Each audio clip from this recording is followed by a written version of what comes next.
This is a Hope 1032 podcast. Good morning. All this week, at this time of day, we've been talking about the theme that there is always hope when you walk with God. Now, what do we even mean by walking with God? Well, it means that God journeys through life with you and you keep him close. And as he speaks to you and guides you in life, you say, "Yes, Lord," and you do what he's leading you to do. You respond to what he's saying to you. And maybe you say, well, how does God speak to me? Well, what we're doing each weekday morning at this time is opening the Bible and listening to God. And I encourage you to make that a part of your own personal practice in life, especially a part of your morning routine, to just as you get up, read a bit out of the Bible, inviting God to speak to you. As God speaks to you, respond to him. Always have yes on your lips when God is speaking to you. Well, we're looking all this week at this theme, there's always hope.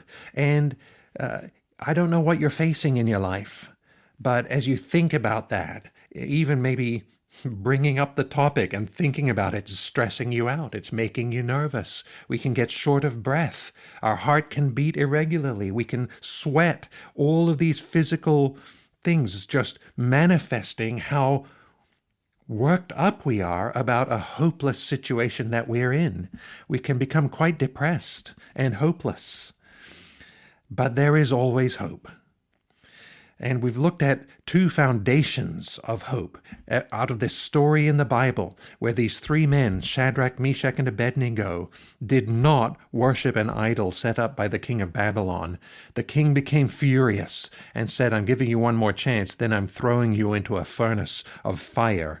And who is the God who will deliver you out of my hands?" It seemed hopeless. And they said, here's our first basis for hope.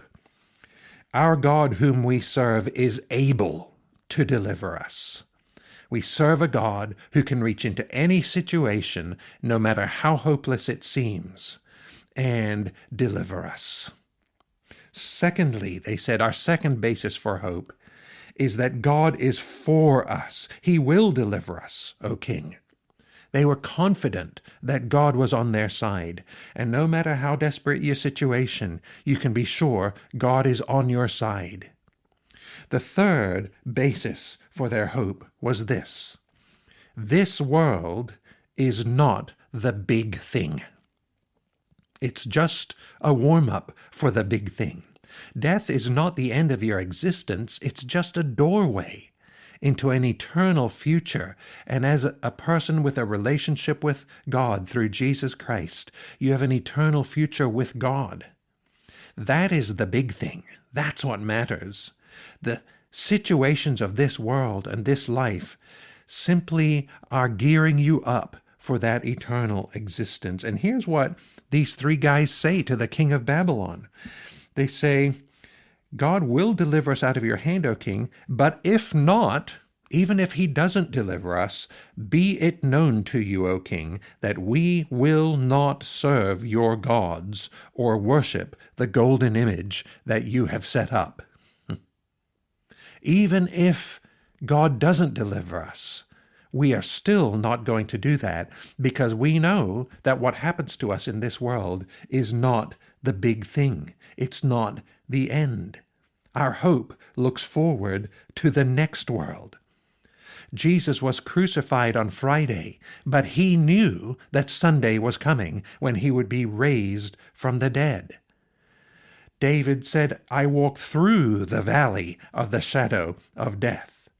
The Apostle Paul, when he was in prison in Rome for his faith, he wrote to his friends outside, and he said, I know that your prayers will turn out for my deliverance.